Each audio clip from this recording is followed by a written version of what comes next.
we are now going to talk a bit about navigating white educational spaces, which in the UK is most educational spaces. If you want proof of that, just rewind to before, because we clarified why, like the statistic which allow us to basically say that. So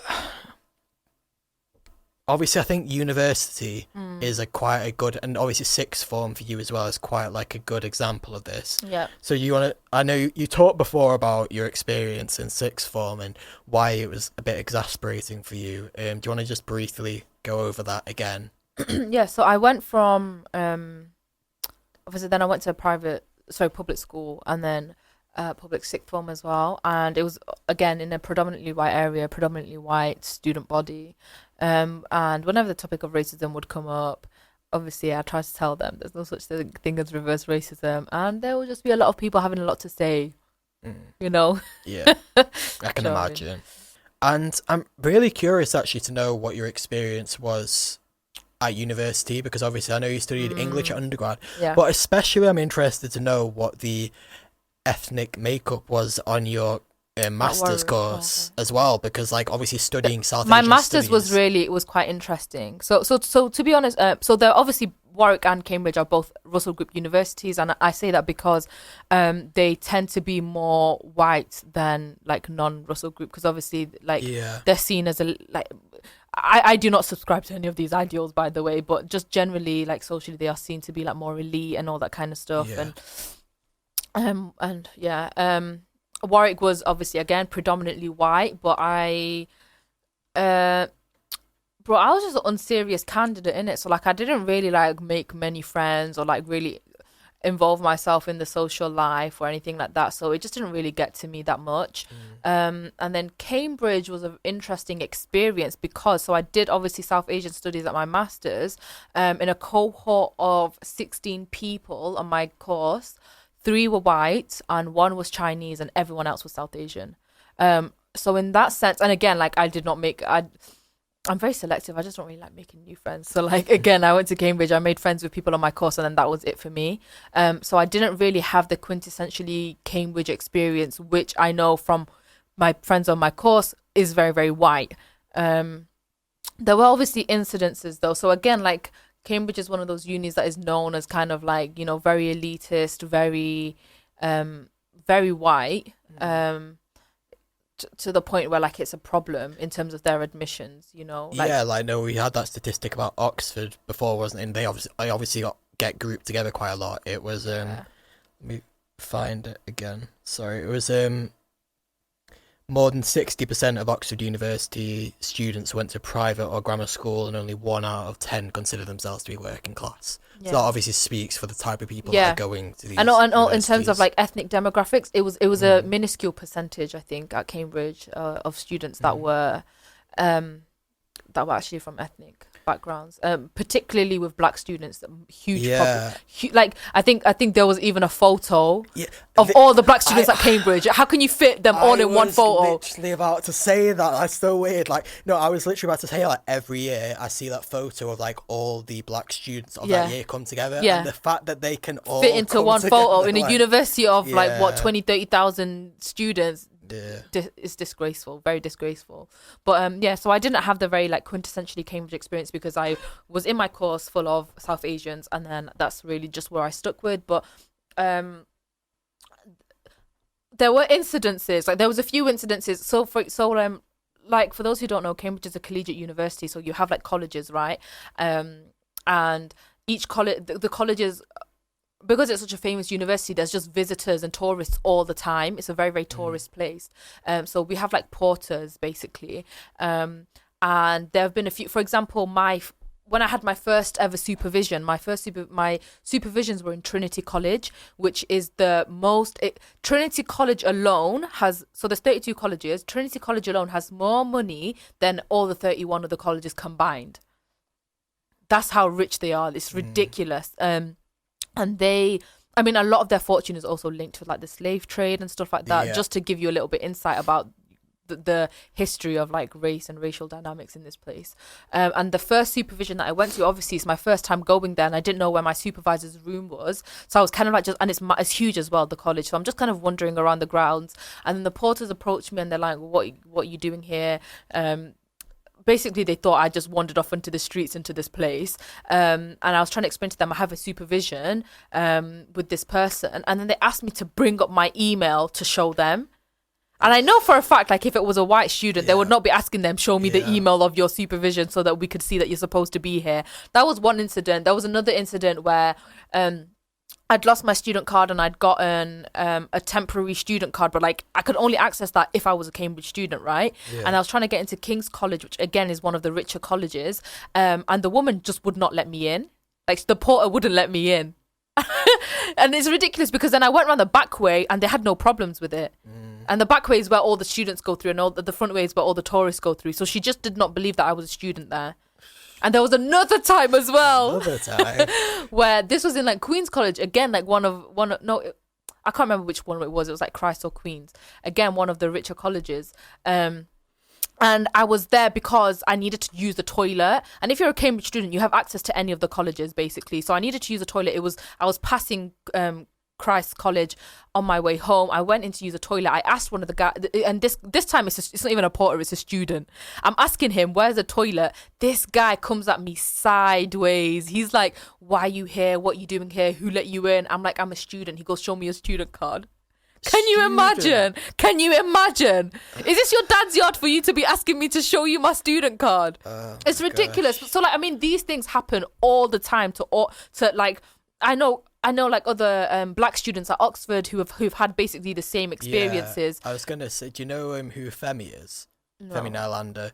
He is a few years above me at school, but he's been involved in a lot of activism, and also he's like literally been on like Good Morning Britain and arguing with Piers Morgan sort of thing. He went to Oxford, studied PPE. He went back for some reason, ended up being I don't understand what actually happened, but basically he ended up being in the university after hours, and so he was a past student there.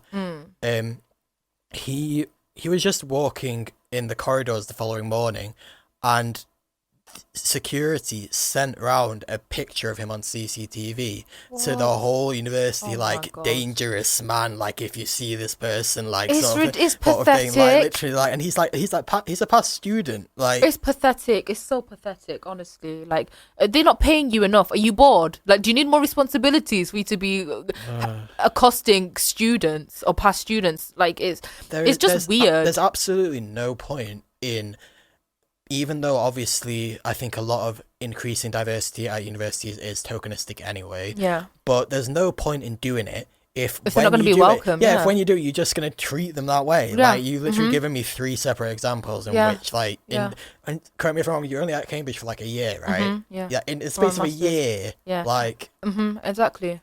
And it's not even like, it was not even like the porters and stuff like that, the students as well. Like, I remember, so I told you, like, I just did not really engage in like the Cambridge social life, because I'm not about it. But there was one incident where one of my friends, she like basically begged me to come to this social, it was a cheese and wine night. So already this story is ridiculous, how pretentious.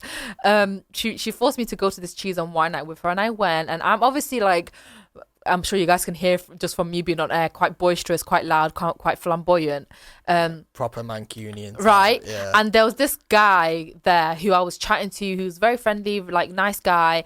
And then at some point in the conversation, he laughs and he's like, ha ha ha ha ha, you are so not the typical Cambridge student. I love it. I just looked at him and I went, why? How am I not? Like, what? And you know, like, what he said was because it's steeped in, like, you know, elitism and classism, and the fact that I'm a loud brown woman and I have a distinct northern accent, and you know, I think this isn't necessarily, I don't know if I'm viewing this in terms of race, this situation I'm about to describe, and it's not particularly, I don't think it's embedded in race. I don't think it was anything to do with that. I think it's just it links to it, and it kind of is another reason why, like, I was really glad once I left private school. So this incident happened in year 13.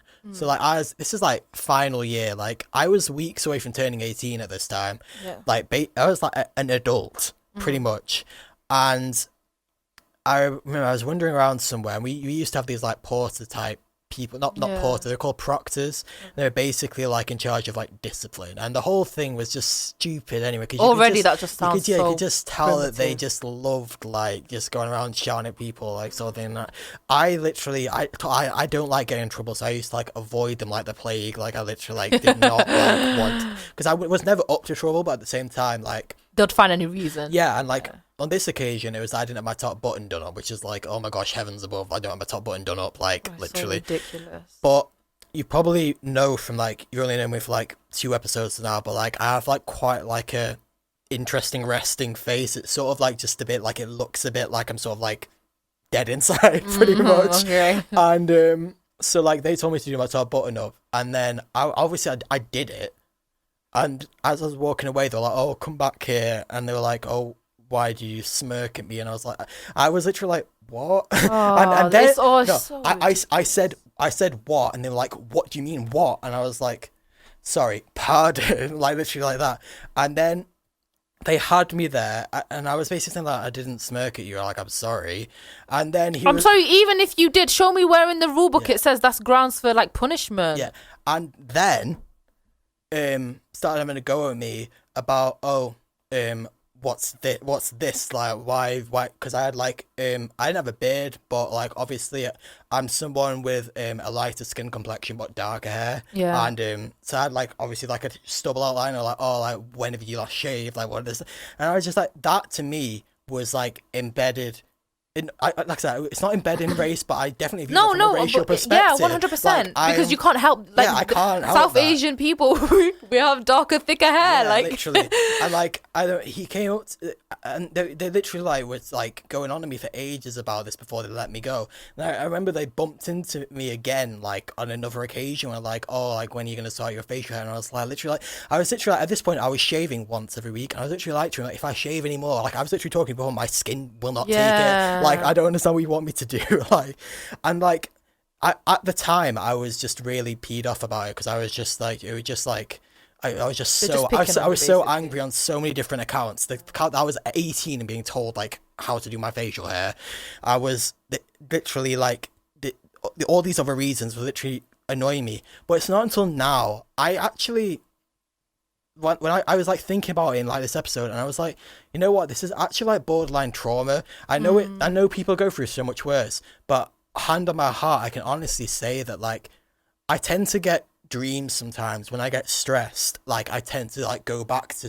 previous stressful situations, and that situation, like that person, comes back to me in my mind like a nightmare. And I'm literally like, this is actual like trauma, like the fact this is like coming back, and like, and I'm just like, this is why like I'm not for these institutions like this, like literally these like typically white academic spaces, which literally if for example if I was in their position, like I would never have said to someone like, because it wasn't even a beard, it was stubble, for goodness sake. No, like, but that's why you're like, talking to, first of all, why are you talking to anyone like that? Or why are you smirking? What are you, my parent? Like, do you put food on my table? Do you put a roof over my head? Are you my parent? In fact, go get me your job description. Show me where in your job description it says that you need to be harassing and accosting students. Well, that's literally what they were known for. Like, it's ridiculous. It's weird. It's just a power play, isn't it? Like, some people, their lives are just so miserable. Sad, pathetic, miserable life, that this is where you get your dopamine hit from, bullying kids. What a sad little life. Like Jane, exactly. Literally take my money because I'm paying to be shouted at. Literally, It's weird. like,